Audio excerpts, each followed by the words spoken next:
Welcome back to the Michigan Business Beat, brought to you on the Michigan Business Network. Chris Holman here, coming to you from our studios at the Capital Region International Airport. And we're spending a little time with Fathy Shetiah. He is the founder, president, and CEO of 7C Lingo. That doesn't leave much for other people to do, Fathy. I mean, you got all the positions.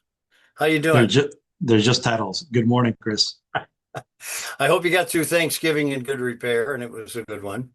I ate a lot. It was amazing. Yeah, there you go. All right, so listen, let's quick little 30-second elevator pitch of what 7C Lingo is.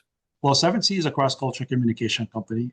We really primarily focus on three main elements: language services as a whole, from translation, document translation, website translation, professional development, cultural intelligence, which we'll be talking a lot about today, and really more of a communication language hub that is able to provide services and solutions for people that work in that space or need the help in that space.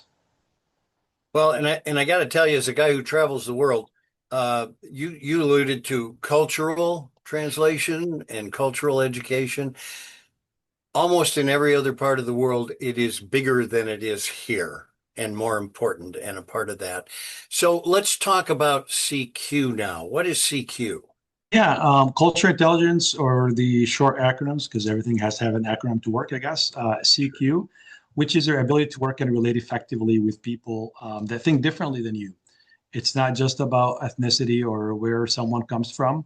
It's two people from the same city, the same company, or even the same family can have completely different cultures. And we see this more than ever today with some divides over politics, over way of living and economics and everything else.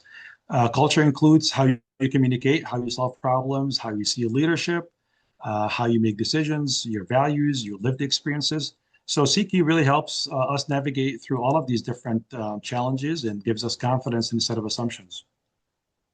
So CQ drive is about motivation, right? So what are the Yes. biggest factors that influence whether someone is truly motivated to engage?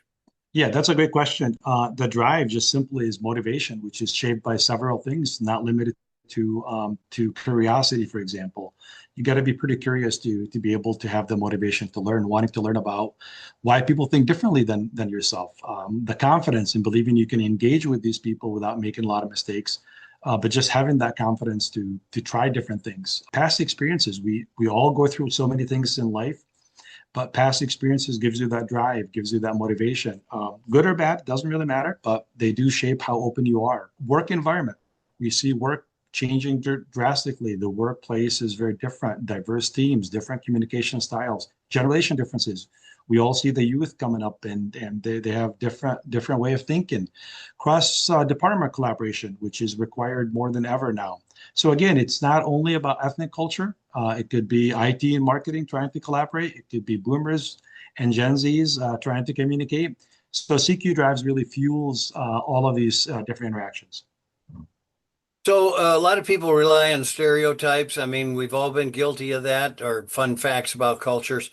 How does CQ knowledge go deeper? So CQ knowledge helps you understand the deeper value driving someone's behavior, which is something that we often forget. Whether the person is from another country, another generation, or another department within your own organization, it explains the differences, like for how they communicate, direct versus indirect, individual versus group tasks, comfort with uncertainty or change, formality versus informality, what motivates them, the triggers. You can't get that. You can't get that from the regular stereotypes, personality tests, or fun facts. You have to understand the values and norms underneath those behaviors. So what are some of the risks for teams and leaders who kind of skip CQ drive and CQ knowledge and jump right into some strategy? Yeah, when leaders jump straight into action without motivation or understanding, they kind of misinterpret the behavior, create uncertainty or conflict in the workplace. For example, assume their way is the right way, which is a big thing that you see quite often. Apply a one-size-fits-all leadership style, which doesn't work anymore. Overlook differences in communication, expectations, or work styles, and above all, they lose the trust of the team. This happens even among people who look the same, grew up in the same place, or share the same ethnicity, and even come from the same family, if you will. So listen, CQ knowledge, it includes understanding values, norms, systems. What types of knowledge matter most for leaders working in diverse Michigan communities or global markets? Well, I think that professionals all over the world, and especially in Michigan, there's a lot of challenges ahead. Few practical steps are, start by understanding your own culture, your core, your flex, what that means to you. Move from fear to curiosity. Ask help, understand. Ask help. Ask for help. Help. You ask somebody, help me understand how you see this. Engage with people who have different experiences, generations, or working style. Don't aim for perfection. There's none. Aim for connection instead. When people realize culture isn't just about ethnicity, their motivation often increases because they see CQ where it applies everywhere and almost in every interaction. Buddy, I don't mind telling you, don't your analogy of don't target, make sure you wind up with the interaction.